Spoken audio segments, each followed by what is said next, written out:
할렐루야. 예. 오늘 우리 웨스트민스터 신앙고백서 20장 신자의 자유와 양심의 자유입니다. 신자의 자유와 양심의 자유. 예, 우리 지난주까지 또 율법에 대해서 함께 배웠습니다. 예. 우리가 하나님의 율법에 대해서 배웠었는데 행위 언약으로 주신 이 율법은 완전하게 지켜야지만 된다라고 하셨지만 우리가 이 율법을 완전하게 지킬 수 있는 그런 능력이 없기에 하나님께서는 이 율법을 폐하시고 또 다른 우리에게 은혜 언약을 주셨는데 그것이 바로 예수를 믿음으로 구원받는 은혜 언약이라는 것을 우리는 기억해 주시길 믿습니다. 중요한 것은 이 율법이 이제 예수님을 통해서 완성되었지만 여전히 우리의 신앙의 중요한 규범으로 주어져 있다라는 것. 의식법들이나 이런 부분들은 우리가 다 폐지되어서 더 이상 지키지 않지만 도덕법이나 또는 재판법이나 또는 이런 여러 가지 많은 법들이 여전히 우리에게는 유효한 법으로 주어져 있다는 것을 우리에게 전하고 있습니다. 특별히 우리에게 율법 중에서 우리가 가장 중요하게 여겨야 되는 계명이 있습니다. 그것이 무엇이죠? 네, 십계명. 하나님께서 우리에게 주신 10가지 계명입니다. 하나님과 우리와의 관계에서 지켜야 될 신앙의 의무이고 또 우리와 이웃 간에 지켜야 될 신앙의 의무. 이것을 함축하고 요약해서 우리에게 전해준 것이 십계명입니다. 그래서 이 십계명의 말씀은 여전히 우리에게 유효한 말씀이요. 또 이 말씀을 우리에게 잘 지켜 행할 때 언제나 하나님을 바르게 믿고 섬기는 삶이 될 수가 있고 또 우리의 이웃 간에 한 몸이는 지체 간에 우리가 선한 은혜의 영향력을 발휘하는 삶이 될 수 있다는 것을 기억하시고 우리에게 주신 이 말씀의 계명을 잘 힘써 지켜서 하나님 뜻에 합당한 믿음의 삶이 될 수 있기를 축복합니다. 네, 오늘은 신자의 자유와 양심의 자유에 대해서 함께 배워보겠습니다. 먼저 1항의 1번에 신자가 누리는 진정한 자유 세 가지는 무엇인가요? 먼저 첫 번째 줄에 보면 정죄하시는 진노와 도덕법의 저주로부터의 자유를 말한다. 이것은 다시 말해서 신자가 누리는 진정한 자유의 첫 번째는 죄에서의 자유입니다. 죄에서의 자유. 정죄라는 것은 우리의 죄에 대해서 하나님께서 심판하시고 정죄하시는 그러한 부분을 뜻하는데 이러한 정죄하시는 하나님의 진노로부터 우리는 자유함을 얻었고 율법의 도덕법, 이런 도덕법들 우리가 사람과 사람 사이에 지켜야 될 여러 가지 도덕과 윤리적인 그런 법들의 저주로부터 우리는 자유를 얻었다.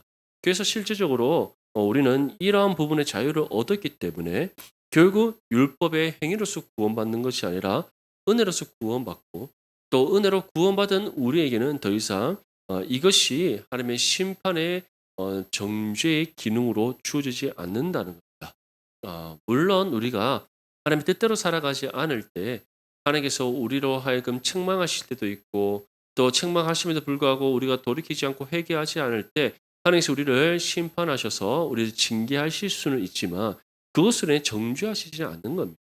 왜냐하면 예수님께서 이미 우리의 모든 죄를 다 갚으셨기 때문이고 또 하나님께서 우리를 심판을 통해 징계하시는 이유는 우리로 정죄를 통해 멸망에 이르도록 하시는 것이 아니라 우리의 죄를 깨달아 회개함으로써 회복시키시기 위함이라는 것을 우리는 기억해 두시면 믿습니다.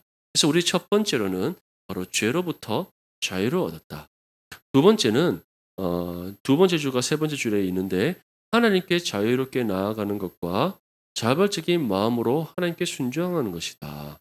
두 번째 자유는 무엇이냐면 우리가 하나님과의 관계 회복을 통해 얻는 양심의 자유입니다. 그래서 히브리서 10장 22절 말씀에 우리가 마음의 뿌림을 받아 악한 양심으로부터 벗어나고 몸은 맑은 물로 씻음을 받았으니 참 마음과 온전한 믿음으로 하나님께 나아가.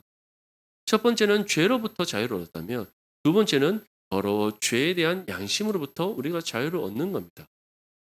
다시 말해 우리가 죄로 인해 정죄받지 않기 때문에 율법이 우리에게 어떠한 양심의 가책을 느끼게 한다 할지라도 그것으로 인하여서 우리가 두려워하지 않는다는 겁니다.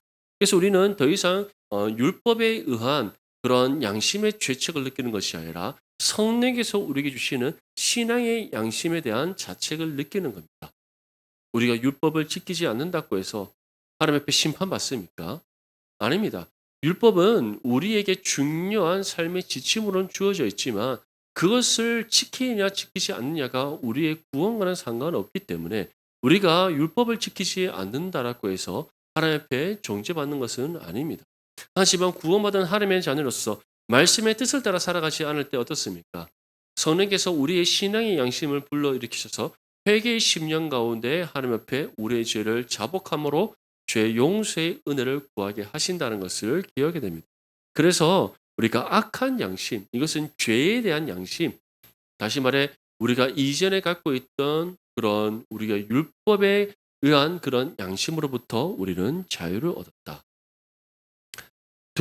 마지막 세 번째 자유는 마지막 줄에 있습니다. 새 언약 아래서 그리스도인들의 자유는 유대 교회가 복종했던 의식법의 멍에로부터의 자유.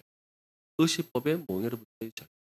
이것이 어떤 자유입니까? 다시 말해 우리가 더 이상 율법의 제사와 의식에 얽매이지 않는다는 겁니다. 우리 율법의 의식대로 한번 제사를 들어보면 어떻게 되겠습니까? 일단 맞죠. 이 강대상부터 다 뜯어 고쳐야 되지 않겠습니까? 성소와 지성소를 나눠야 될 것이고 휘장으로. 그리고 이 지성소 안에는 물두멍부터 해서 맞죠. 그다음 일곱 금초대도 놔둬야 되고.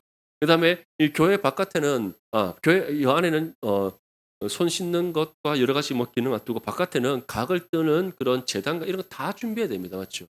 성소 안에 들어오기 전에 밖에서 다 가지고 온 짐승 각 뜨고 그다음에 피는 따로 담고 그리고 각 뜨는 고기는 다 물두멍에 물로 씻고 그리고 이제 그것을 가져와서 여기서 이제 제사장들이 금촛대 불 붙이고 또 제사장 손 씻고 의복 갈아입고 이제 어 대제사장이 지성소 안에 들어가서 재단에 피 뿌리고 그리고 금 향로에 이제 고기를 불로 태워야 돼. 우리 그렇게 매주 할 수 있겠습니까? 그리고 이 구약의 이스라엘 백성들은 하루에 두 번씩 아침과 저녁으로 번제를 드렸는데 근데 이러한 의식법에 더 이상 우리는 얽매이지 않는 자유가 주어졌다. 왜냐? 예수님께서 율법을 완성하셨고 또 하나님과 우리의 관계를 화목케 하셔서 우리는 이제 직접 하나님 앞에 나와 예배할 수 있기 때문인 줄 믿습니다. 그래서 신자가 누리는 진정한 자유 세 가지. 첫 번째, 죄로부터의 자유. 두 번째, 율법으로부터의 자유. 세 번째, 제사로부터의 자유입니다. 아멘. 이 모든 세 가지로부터 우리가 참 자유를 얻었다. 믿으시기를 소망합니다. 그래서 우리는 죄에 얽매이지 않습니다. 두 번째, 우리는 또 어디에 얽매이지 않습니까? 율법에 얽매이지 않습니다. 세 번째, 어디에 얽매이지 않습니까? 제사에 얽매이지 않습니다. 의식법에 얽매이지 않는다는 겁니다. 그래서 우리는 예수님을 통해서 이 부분에 대한 참 자유를 얻었다는 것을 다시금 믿으시기를 소망합니다. 2항의 1번입니다. 양심의 진정한 주인이신 하나님께서 우리를 무엇으로부터 자유롭게 해주셨나요? 2항의 첫 번째 줄을 보면 사람들의 교리와 계명으로부터 양심을 자유롭게 하셨다. 이 사람들의 교리와 계명으로부터라는 것은 우리 사람들이 만든 전통과 관습으로부터 자유롭게 해주셨다는 겁니다. 그래서 마태복음 15장 9절 말씀 보면 사람의 계명으로 교훈을 삼아 가르치니 나를 헛되이 경배한도다 하였느니라. 이 유대인들은 예수님 당시 유대인들이 말하는 율법주의라는 것 이것은 구약의 모세로부터 주어진 율법을 가리키는 것이 아닙니다. 우리가 제2성전기라고 한다면 그 제2성전기는 바로 에스라 때 에스라서에 보면은 이제 포로 이후에 이제 예루살렘으로 돌아와서 다시금 이 예루살렘 성전을 건축하게 됩니다. 제사장 예수아를 중심으로 해서 이제 그 성전을 건축하고 난 후에 이제 하나님께 감사의 제사를 드립니다. 그게 바로 두 번째로 세워진 성전이라고 해서 제2 성전기라고 하는 겁니다. 그리고 이제 느헤미야 때에 성벽이 건축되어져서 완전하게 이제 그 예루살렘에서의 삶이 시작되었는데 느헤미야 이후에 이제 이 신앙의 계승이 이어지지 않게 됩니다. 그래서 결국에는 헬라 제국에 의해서 또 멸망을 당하게 되고 또 성전이 다 파괴되어집니다. 그러한 계시가 중단된 그 약 400 년의 기간을 구약과 신약의 중간 역사라고 하는데 그 역사 속에서 이제 만들어진 여러 가지 유대 전통과 관습이 생겨지게 됩니다. 다시 말해 그들이 하나님을 향한 올바른 신앙을 잃어버린 채 자신들의 유대인으로서 정체성을 지키기 위하여서 그들이 만들어낸 전통과 관습이었던 거예요. 근데 이러한 것들이 결국에는 어떻게 되느냐 하면 제사장의 아론으로부터 이어지는 제사장의 계보도 그들이 상실해 버립니다. 당연히 상실하게 되었죠. 왜냐하면 이 예수아와 그다음에 학사 에스라 이후로 이 제사장의 계보가 이어지지 않았기 때문입니다. 신앙의 정통과 계승이 끊어졌기 때문에 더 이상 아론의 계보로부터 이어지는 제사장의 계보가 이어질 수가 없었던 겁니다. 그리고 마카비 혁명이라는 그러한 일들로 인해서 마카비라는 한 집안이 다시금 다윗 세대의 그런 유 이스라엘을 회복하고자 혁명을 일으킵니다. 근데 얼마 가지 않아서 그 혁명 또 실패로 돌아가고 완전히 뭐 로마에 의해서 무너지게 됩니다. 그러한 아픔의 역사 속에서 유대인의 정체성이 더 이상 하나님의 말씀으로 기반한 정체성이 아니라 자신들이 만들어낸 정체성으로 변질되었던 거예요. 그리고 올바른 그런 율법의 가르침이 이어지지 않은 채 자칭 제사장이라고 말하는 사람들이 등장하기 시작하고 그들이 이제 이 율법을 하나하나씩 자의적으로 해석을 하기 시작합니다. 그것이 바로 미시라 미드라시라는 그런 해석의 모임집이고 오늘날 우리가 그것을 생각해 본다면 이제 랍비들의 그런 해설서라고 하는 그러한 부분들입니다. 근데 중요한 것은 이러한 모든 것들이 다 무엇과 상관없는 겁니다. 하나님의 말씀과 아무런 상관이 없는 것이었다. 그래서 안식일의 규정도 얼마나 많은지 모릅니다. 안식일의 규정. 그리고 뭐 제사를 드리는 부분도 있어서 여러 가지로 자기들 마음대로 편의대로 또는 육신의 욕심을 따라 다 바꿔버리는 겁니다. 원래는 흠없는 어린 양을 직접 가지고 와야 되는데 인제 성전 앞에서 살 수 있도록 허락하고 이제 물질을 재물을 가지고 오지 못한 사람들은 헌금으로 대체하도록 하고 이러한 말도 안 되는 일들이 많이 일어났다는 것입니다. 그것이 바로 사람들의 교리와 계명과 같은 사람의 전통과 관습에 따라서 생겨진 그런 부분들 이것으로부터 어떻게 하셨다? 양심을 자유롭게 하셨다. 그래서 교회는 사람이 만든 전통과 관습에 의해서 세워지는 것이 아니라 무엇에 의해서 세워진다? 하나님의 말씀을 기반으로 세워지는 그리스도의 몸된 교회다. 믿으시길 소망합니다. 2번에 보면 말씀에서 벗어난 교리에 대한 맹신과 절대적으로 맹목적인 순종에 대한 강요는 인간의 양심에 어떤 피해를 주나요? 2항의 두 번째 줄을 보면 양심의 자유와 이성을 파괴한다. 이처럼 말씀에 벗어난 교리, 잘못된 가르침, 사람에 의해서 만들어진 잘못된 가르침, 전통과 관습 이것을 우리가 너무 맹신하고 이것을 너무 중요하게 생각한다면 하나님의 말씀보다 이것을 더 우선적으로 우리가 여기게 된다면 어떻게 된다? 신앙의 양심의 자유와 또 우리의 믿음의 이성을 파괴해 버리는 결국 교회가 교회답게 세워질 수 없게 되고 우리의 신앙이 말씀 가운데 바르게 설 수가 없음을 분명히 우리에게 전하고 있습니다. 그래서 로마서 14장 23절 말씀에 의심하고 먹는 자는 정죄 되었나니 이는 믿음을 따라 하지 아니하였기 때문이라 믿음을 따라 하지 아니하는 자는 다 죄인이라 믿으시기를 소망합니다. 그래서 우리가 말씀이 아니라고 하면 우리가 아니라고 말해야 되고 말씀이 예라고 하면 예라고 할 수 있어야 돼요. 우리가 이전에 어떠한 전통을 갖고 있었든 어떠한 간섭이 있었든 그것이 말씀보다 결코 우선될 수 없다는 사실을 기억할 수 있기를 간절히 소망합니다. 그래서 우리 내당 중보교는 언제나 말씀의 진리를 따라 말씀이 우리에게 주는 신앙의 원리를 따라 말씀이 우리에게 제시하는 그 길과 방법을 따라 우리의 신앙과 교회가 거룩하고 온전하게 세워질 수 있기를 간절히 소망합니다. 사망의 1번입니다. 우리는 자유를 핑계로 죄를 짓거나 어떤 탐욕을 품을 수 있나요? 우리는 자유를 핑계로 죄를 짓거나 어떤 탐욕을 품을 수 있는가? 예. 우리 갈라디아서 5장 13절 말씀 함께 읽겠습니다. 시작. 형제들아 너희가 자유를 위하여 부르심을 입었으나 그러나 그 자유로 육체의 기회를 삼지 말고 오직 사랑으로 서로 종노릇하라. 아멘. 자, 자유를 핑계로 죄를 짓거나 어떤 탐욕을 품을 수 있나요? 물론 우리는 연약하고 부족하여서 자유를 핑계로 우리가 죄를 지을 수도 있고 탐욕을 품을 수 있지만 그 모든 것이 어떻다?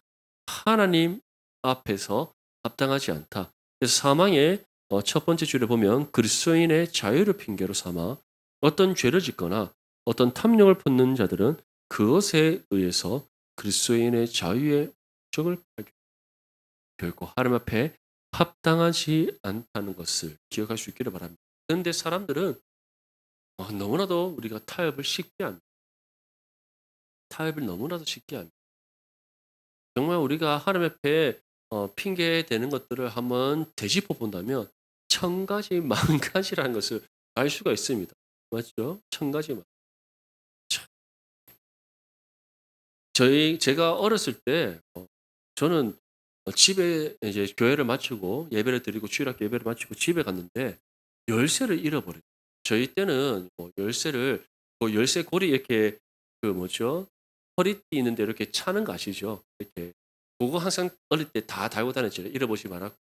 그런데 이참 교회 가고 오는 길에 이게 어떻게 됐는지 고리만 있고 열쇠는 턱 떨어지고 없는 거예요. 그래서 제 주머니에 있는 100원을 꺼냅니다. 100원을 꺼내서 교회로 전화를 했어요. 근데 교회에 전화 받습니까? 예배드리니까 전화를 안 받잖아요. 전화를 안 받는데 전화 안 받으니까 제가 인제 계속 전화를 했던 거예요. 반복적으로 전화를 하는데 관리 집사님이 받으셨어요. 관리 집사님이 받으셨는데 그 집사님은 또 왜 그 시간에 전화를 받으시는지 잘 모르겠지만 받으셨습니다. 그리고는 이제 열쇠가 없다고 나중에 부모님한테 알려달라고 이제 부탁을 드리고는 전화를 끊었어요. 근데 그날 저녁에 이제 부모님에게 혼이 났어요. 이유가 뭐겠어요? 돈 썼다고. 예. 전화를 했지만 100원을 썼지 않습니다. 그러니까 전화하는데 돈을 썼다고. 아니 그 잠깐 친구 집에 가서 놀거나 기다리면 되지 꼭 그렇게 돈을 써야 돼요. 저희 어릴 때 그렇게 정말 필요에 의해서 돈을 썼지만 그것을 혼난 적 많이 있었어요. 더운 여름날 요즘 우리 친구들 다 예배 마치면 덥다고 편의점 가지 않습니까? 우리 때 덥다고 편의점 가서 아이스크림 먹다가 딱 나오다가 지나가는 교회 집사님한테 만나면 어떻게 됩니까? 그대로 그 자리에서 세워져서 와 엄청 혼났습니다. 그래서 생각나시죠? 예. 우리 이제 권사님들은 혼내시는 입장에 계셨겠지만 저희는 혼나는 입장에 있었습니다. 얼마나 혼난지 모릅니다. 요즘 우리 친구들은 막 예배 마치면 집에 가서 게임하거나 아니면 여기 삼익공원에 날 좋은 날 앉아서 막 벤치에서 게임하고 이러잖아요. 우리 어릴 때 지나가다가 문방구에서 앉아서 게임하는데 그거 잡으러 다니는 선생님도 계셨어요. 아시죠? 예. 다 경험이 있으신 줄 압니다. 예. 그만큼 우리가 어떻게 보면은 지극히 작은 것 하나라도 어떻게 보면 타협하지 않도록 하셨다. 주의를 온전히 거룩하게 지키라 할 때는 우리의 육신의 탐욕에 이끌리지 말라는 거예요. 세상의 요소에 우리의 삶의 어떠한 부분을 내어주지 말라는 뜻이었어요. 그래서 예전에 우리 저희 외할머니도 교회 가실 때 이제 매주 뭐 주일 헌금이든 아니면 11조든 하실 때 어떻게 하셨습니까? 그냥 안 가져가고 그 새 돈이 없으면은 낡은 돈 쫙 펴서 물 쫙 뿌리고 다리미로 쫙 펴서 맞죠? 빳빳한 흰색 본드에 탁 담아서 이름과 감사 제목 탁 적어 감사한금 드리시고 그렇게 하셨어요. 왜냐? 이 헌금이 누구에게 드려지는 거예요? 사람에게 주는 거 아니잖아요. 교회에 내는 거 아닙니다. 어디 드리는 겁니까? 하나님께 드리고 그 믿음의 고백으로 그렇게 드려요. 그런데 요즘 어떻습니까? 우리는 요즘 너무 쉽게 헌금을 합니다. 예, 코로나 이후로 코로나 전에는 안 그랬던 것 같은데 코로나 이후로 교회를 못 나오니까 온라인으로 헌금하는 게 이제는 습관이 됐어요. 물론 어떠한 방법이든 드리는 것이 중요하지만 때로는 우리가 한번 돌아봐야 됩니다. 우리가 지금 행하고 있는 이 편리함, 신앙의 타협의 요소는 되지 않는지. 그래서 자유를 핑계로 우리가 행하는 모든 것들이 어떨 때는 우리가 핑계로 타협하는 모든 것들이 하나님 앞에 합당하게 여겨질 수 없다는 것을 기억해 줄 줄 믿습니다. 그래서 그 자유로 육체의 기회를 삼지 말고 오직 사랑으로 어떻게 하라? 서로 종로로 그리스도의 사랑 안에서 우리가 다시금 하나님 앞에 무엇이 합당하고 바른 것인가 돌아볼 수 있는 은혜의 시간이 될 수 있기를 소망합니다. 예, 이번에 신자의 자유의 궁극적인 목적은 무엇인가? 신자의 자유의 궁극적인 목적. 사망의 마지막 줄에 보면 거룩하고 의롭게 주님을 섬기는 것이다. 하나님께서 우리에게 이 자유, 죄로부터 자유를 주시고 율법으로부터 자유를 주시고 그 의식과 제사로부터 우리에게 자유를 주신 이유, 우리에게 참된 신앙의 자유를 주신 이유가 무엇인가? 거룩하고 의롭게 주님을 섬기도록 하시기 위해서다. 그래서 베드로전서 2장 16절 말씀 보면 너희는 자유가 있으나 그 자유로 악을 가르는 데 쓰지 말고 어떻게 하라? 하나님의 종과 같이 하라. 그래서 우리에게 주신 이 신앙의 자유를 정말 하나님을 온전히 주인으로 섬기고 우리가 주님을 더욱더 바르게 섬기는 그러한 자유로 사용할 수 있기를 간절히 소망합니다. 사항의 1번입니다. 국가의 권세와 교회의 자유는 서로 대립하나요? 네, 국가의 권세와 교회의 자유. 우리는 두 국가관을 가지고 있습니다. 성경이 우리에게 제시하는 국가관은 두 개의 국가관인데 하나는 하나님의 나라의 국가관이고 하나는 세상 나라의 국가관입니다. 그런데 이것은 분리되는 것이 아닙니다. 우리는 거룩한 하나님의 백성으로서 세상 가운데 살아가기 때문에 우리는 하나님을 바르게 섬기고 복종하듯 베드로전서의 말씀에 나오듯이 누구에게 복종하라? 나라의 권세에 복종할 수 있을 줄 믿습니다. 아멘. 그래서 국가의 권세와 교회의 자유는 서로 대립하는가? 사항의 첫 번째 줄에 보면 상호 간에 지지해주고 보존하는 것이 어떠한 것이다? 하나님의 의도이다. 결국 국가도 교회를 존중하고 교회 또한 국가의 권세에 복종하며 존중함이 마땅한 줄 믿습니다. 그래서 베드로전서 2장 13절에서 14절 말씀 보면 인간의 모든 제도를 주를 위하여 순종하되 혹은 위에 있는 왕이나 혹은 그가 악행하는 자를 징벌하고 선행하는 자를 보상하기 위하여 보낸 총독에게 하라.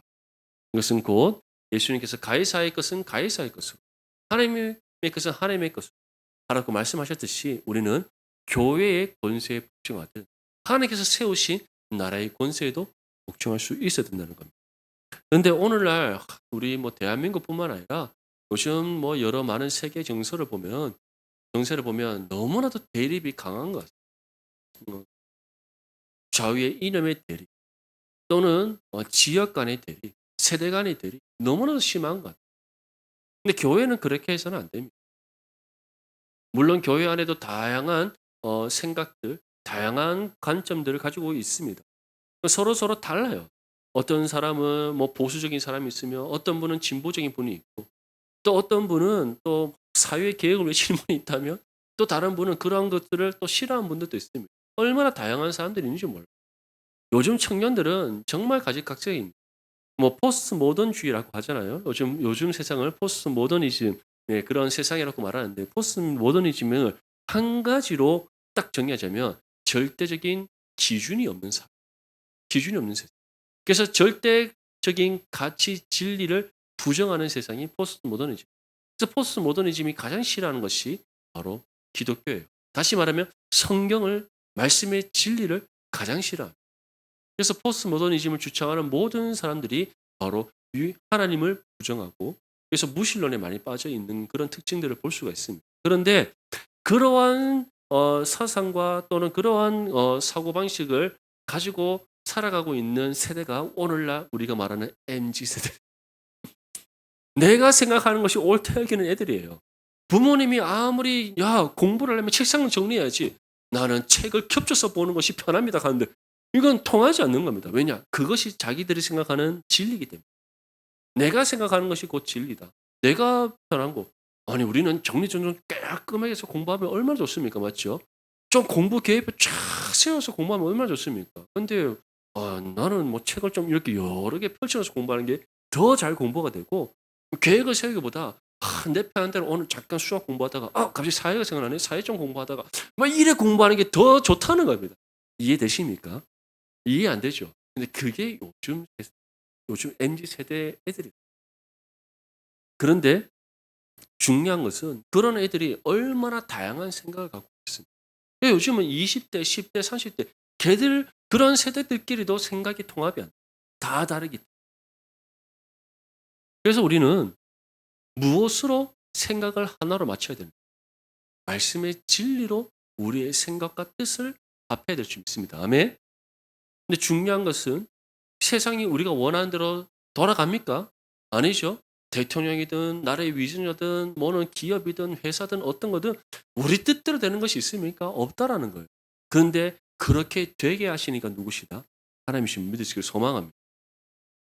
그렇기 때문에 우리 마음에 들지 않더라도 또는 우리의 마음에 든다 할지라도 우리는 하나님께서 세우신 국가의 권세에 순종함이 또 우리가 함께 존중함이 마땅한 줄 믿습니다.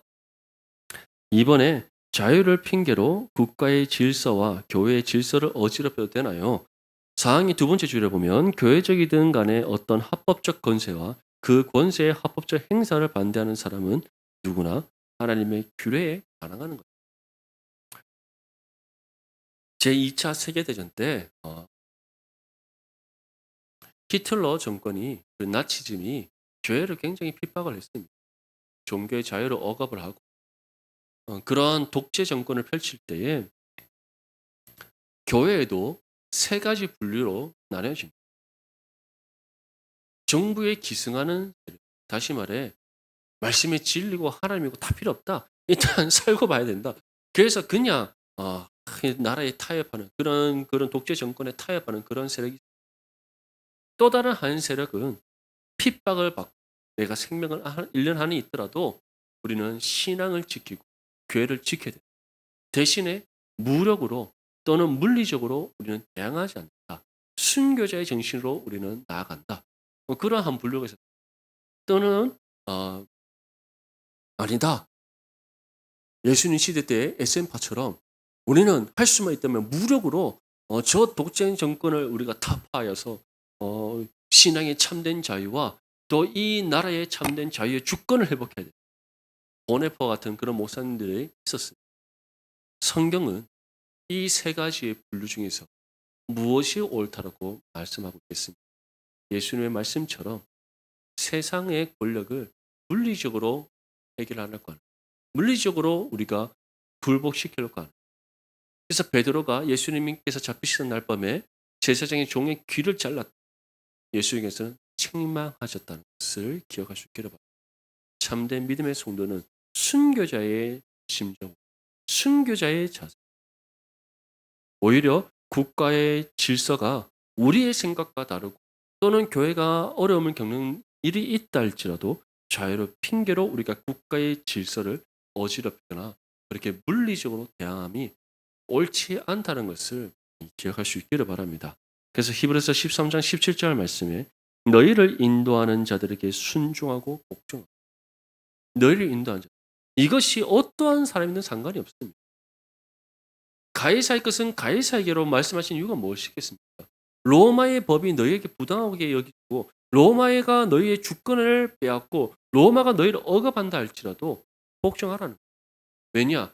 그 가이사를 세우신 이가 누구시기 때문에 하나님이시기 때문에 가이사에 의해서 지금 이 이스라엘이 굴복당하게 하고 지배당하게 하시니까 누구시기 때문에 하나님이시기 때문에 역사의 주관자가 누구시기 때문에 하나님이시기 때문에 지금 믿습니다. 아멘. 그래서 복종하라는 겁니다. 그들은 너희 영혼을 위하여 경성하기를 자신들이 청산한 자인 것 같이 하느니라. 그들로 하여금 즐거움으로 이것을 하게 하고 근심으로 하게 하지 말라. 그렇지 않으면 너에게 유익이 없는 일. 그래서 우리가 일제 시대 때도 물론 의병이나 이런 여러 많은 분들이 있었지만 실제로 교회는 어떻게 했습니까? 이 나라와 민족을 위해 눈물로 기도했고 순교했다는 것을 우리가 기억해야 됩니다. 그것이 우리의 신앙의 선조들이 일제 치하에서 정말 그 고통 가운데 우리에게 보여주신 신앙의 본입니다. 그래서 우리가 정말 이 나라를 위해서도 늘 기도하고 이 나라가 우리가 바르게 세워질 수 있도록 하나님께 간구할 때 하나 역사의 주관 되신 하나님께서 이 나라를 회복시키고 바르게 세워나가시는 은혜를 베풀어 주실 줄 믿습니다. 그래서 자유를 핑계로 국가의 질서 또는 교회의 질서 어지럽힐 수 없습니다. 그것은 하나님 앞에 합당하지 않다는 것을 우리가 다시금 기억해 줄 줄 믿습니다. 마지막으로 3번에 국가의 질서와 교회의 질서를 어지럽히는 자들을 어떻게 처리해야 하나요? 사항의 마지막 줄에 보면 교회의 권징과 국가의 권위에 의해 문책을 받거나 고소를 받도록 합법적으로 소환을 받을 수 있다. 다시 말해 국가의 질서를 어지럽히면 당연히 잡혀갑니다. 맞죠? 잡혀갑니다. 음주운전 한다든지 무단횡단한다든지 또는 뭐 교통질서 어지럽힌다든지 또는 다른 사람에게 해를 입힌다든지 준법 정신을 우리가 지키지 않으면 당연히 처벌받습니다. 교회 또한 마찬가지입니다. 교회의 질서는 말씀으로 세워져 가는 겁니다. 하나님께서 말씀을 세우시는 교회의 질서입니다. 근데 그 질서를 어지럽히게 될 때에는 어떻게 된다? 교회의 권징을 반드시 받게 되어 있습니다. 그래서 어 우리 교회, 우리 총회 헌법에도 보면 치리에 관한, 권징에 관한 그런 법들이 세세히 적혀져 있는 사랑하는 성도 여러분. 하지만 교회에서 가장 바르게 해야 될 것은 무엇이겠습니까? 만약에 교회의 질서에 순응하지 않거나 또는 따르지 않는 성도들이 있다면 그 성도들을 우리가 말씀으로 바르게 권면하고 그래서 가르쳐 줌으로써 교회의 질서에 순응할 수 있도록 이끌어감이 마땅한 줄 믿습니다. 그래서 오늘 우리는 신자의 자유와 양심의 자유에 대해서 함께 배웠습니다. 신자가 누리는 세 가지 자유, 죄에 대한 자유, 율법에 대한 자유, 또 의식과 제사법에 대한 자유. 우리가 이 모든 자유를 받았기 때문에 더 이상 죄에 억눌리지 않고 또는 율법에 얽매이지 않으며 우리는 율법의 의식법에 의해서 제사를 드리는 것이 아니라 바로 예수 그리스도 안에서 우리가 은혜 언약 안에서 하나님 앞에 자유롭게 예배할 수 있다는 사실을 기억할 수 있기를 바랍니다. 그리고 하나님께서 우리에게 이처럼 신앙과 양심의 자유를 허락하신 이유가 무엇입니까? 하나님을 더욱더 바르게 믿고 섬기도록 하시기 위해서라는 것. 거룩하고 의롭게 주님을 섬기도록 하시기 위해 주셨고 또 우리는 이러한 신앙과 양심의 자유를 따라서 교회의 질서에 순종하고 또 국가의 질서에도 우리가 순종함이 마땅한 줄 믿습니다. 그래서 하나님께서 우리에게 주신 이 신자와 양심의 자유를 따라서 하나님의 뜻대로 바르게 살아가는 저와 여러분들의 삶이 될 수 있기를 주님의 이름으로 축복합니다.